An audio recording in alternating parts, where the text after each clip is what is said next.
Buenas, buenas, estimados. En esta oportunidad tengo el agrado de explicarles sobre mi caso clínico del segundo parcial en la asignatura Rehabilitación Oral Integral 2 de la asignatura específicamente Endodoncia. Su servidor, Jordi Enrique Ramírez Muñoz, viendo la asignatura con la doctora Carol Gavilanes Sánchez, del noveno semestre, paralelo 8. Dentro de la búsqueda de mis pacientes, encontré a la señorita Saraí Rivero Perdomo. Ella, muy amablemente, compatriota mía venezolana del género femenino, 29 años de edad, sufrió una lesión en la pieza número 14. Para esto, pues ella a nivel sistémico, sin patología aparente, y obviamente refiere dentro de la consulta que le duele su diente hasta con el aire que sopla. No podía ni comer. Para esto, pues indagando y preguntando qué le había pasado a la pieza, me dice que ella desde que tuvo su tratamiento o desde que inició su tratamiento de ortodoncia, a partir del momento que le empezaron a aplicar fuerzas con cadenas, se sale su calce o su restauración, quedando expuesta a una cavidad. Dicha cavidad que empezó a sentir dolor y obviamente podía manifestarse a nivel sistémico, ¿no? El síntoma, bueno, había dolor a la percusión en todos los sentidos, había respuestas positivas al frío y al calor y obviamente era una sensación bastante complicada para esta paciente. Dentro del test inicial, yo pude apreciar que obviamente si había dolor era una pieza vital, a la percusión había respuesta positiva, al dolor también había una respuesta positiva. En el examen radiográfico, tal cual como se puede ver en la radiografía, podemos observar a nivel oclusal, disto-oclusal, esa pequeña lesión cariosa o una mancha radiolúcida que se manifestaba, ¿no? Era también visible a nivel clínico. La corona, pues, aparentemente normal, pero en ese estado estaba la cavidad. A nivel de raíz, en las radiografías iniciales no podíamos apreciar que habían dos raíces, sin embargo se sospechaba de que sí lo había. El estado del ligamento pues estaba ligeramente ensanchado y a nivel apical pues obviamente también se veía cierta lesión. De igual modo pues la cortical alveolar estaban relativamente normales al igual que el hueso. Para esto, pues, logré determinar, junto con mi docente, que había dentro de su diagnóstico pulpar, había una pulpa afectada, lo que se traduce a una pulpitis irreversible sintomática, y para el diagnóstico periapical venía acompañado con una periodontitis sintomática también. Por supuesto, el método de intervención que nosotros teníamos que hacer era una biopulpectomía con técnicas manuales, ya que era lo que, o es lo que, con lo que contamos dentro de las clínicas de la universidad, y necesariamente necesitábamos usar técnicas de anestesia, como era para el maxilar superior, ya que es una pieza del primer cuadrante derecho, la pieza específicamente primer premolar superior permanente, se debía aplicar una técnica infiltrativa, tanto por vestibular como por palatino. Esta técnica o este tratamiento lo apliqué en dos citas. Para la primera cita utilicé, obviamente, aplicando las medidas de bioseguridad, aislamiento absoluto, técnicas de anestesia, ya necesitaba llegar hasta la cavidad en sí. Para esto, pues necesitaba perforar la cámara y poder acceder a los conductos. Hasta este punto no sabíamos cuántos conductos eran.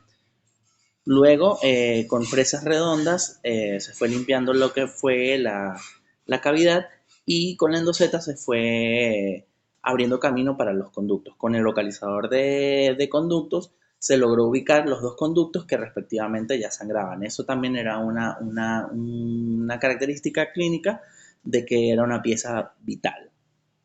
Para esto, pues empecé con una lima preserie, una lima 10 en cada conducto para ubicar lo que era la conductometría. La conductometría, por ser dos raíces, íbamos a tener dos variantes, una por vestibular, una por palatino.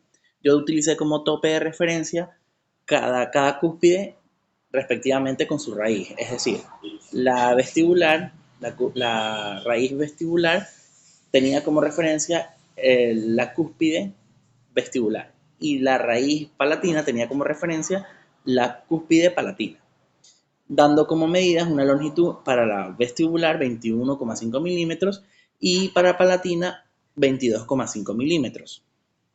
Esto no fue de difícil detección porque conté con un localizador de ápice donde a través de la sugerencia de la doctora era bueno para encontrar como que la longitud exacta en el localizador marcar o atravesar, perforar el ápice hasta que marcara -1 y ahí retroceder la línea hasta que marcara 0. Allí, en ese punto, tomé esta radiografía donde se puede apreciar que efectivamente llegué hasta hasta los dos ápices. Para esta primera sesión fue necesario realizar una preparación biomecánica, realizando la técnica coronoapical, ya encontrando ya los conductos y los ápices, las medidas. Utilicé unas Gauge desde la serie 1, 2 y 3 para ir armando la apicoformación coronoapical y con limas de primera serie y segunda serie logré instrumentar, obviamente en el cambio de cada lima tenía que ir irrigando con hipoclorito para desinfectar y dedibrar todos los tejidos pulpares. El irrigante que se utilizó o que yo utilicé en la primera cita fue el hipoclorito de sodio y la medicación final, una vez que instrumenté y llegué hasta la lima 55, ya que al partir de la lima 35 venía la 40 y en la 40 empecé a hacer la técnica de step back, es decir, la de retroceso. En 40, 45, 50, no, miento. En la 45 empecé a la step back, la 50 y terminé hasta la 55. Para esto, dejé medicado con suero fisiológico y hidróxido de calcio. Esto con la intención de que fuera recuperándose a nivel de ápice cualquier lesión que haya quedado allí. Para la siguiente sesión, que fue a la siguiente semana, aunque entré un poquito tarde a la clínica, logré terminar de quitar o retirar previamente a sí mismo, realizando todas las medidas y protocolos de bioseguridad, aislamiento absoluto, técnicas de anestesia y quitando con unas fresas el material provisorio que había dejado para obturar, que era un coltosol. Se procedió a nuevamente irrigar y con limas a retomar la instrumentación para poder limpiar todos los dos conductos y asimismo poder hacer las pruebas de econometría. Las pruebas de econometría, dentro de la facilidad que tuve, es que todo lo que fue mi línea de trabajo, mis medidas de trabajo, mis medidas de trabajo, todo fue en base a lo que el localizador de ápice me generó.